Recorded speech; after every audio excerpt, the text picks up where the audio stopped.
అందరికీ నమస్కారం. వాగ్దేవి సరస్వతి ఛానల్ తెనాలి రామకృష్ణ హాస్య కథలకి స్వాగతం. నేను విశాలక్ష్మి సిస్ట. ఈరోజు 4వ స్వర్గం అనే కథని గురించి తెలుసుకుందాం.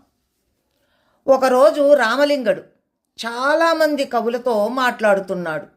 అప్పుడు ఒక సన్యాసి అక్కడికి వచ్చాడు.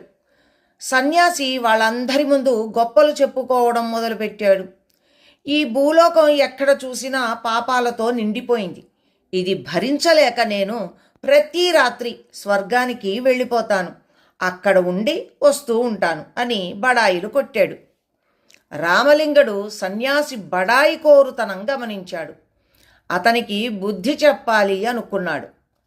అయ్యా, మీరు 4వ స్వర్గానికి ఎప్పుడైనా వెళ్ళారా అని సన్యాసిని అడిగాడు. నిజంగానే 4వ స్వర్గం ఉంది అనుకున్నాడా సన్యాసి.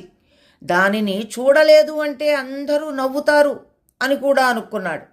అంతే, వెంటనే దానిదేముంది, రాత్రి కూడా నేను 4వ స్వర్గానికే వెళ్ళొచ్చాను అన్నాడు సన్యాసి గొప్పగా. ఆ ఏటిగట్టున ఇసుక మీద మీకు మెత్తగా ఏమైనా తగిలిందా అని మళ్ళీ అడిగాడు రామలింగడు. తగలకే, బాగా నూరిన గంధం లాంటిది మెత్తగా తగిలింది, అది ఎంత మంచి వాసన అని ఇంకా బడాయి కొట్టాడు సన్యాసి. అది నా గుర్రం వేసిన పేడలండి, రాత్రి నేను కూడా 4వ స్వర్గం వచ్చాను కదా అన్నాడు రామలింగడు. దీంతో అంతా పక్కుమని నవ్వారు. సన్యాసి మొహం చిన్నబోయింది. తల వంచుకుని అక్కడి నుండి వెళ్ళిపోయాడు.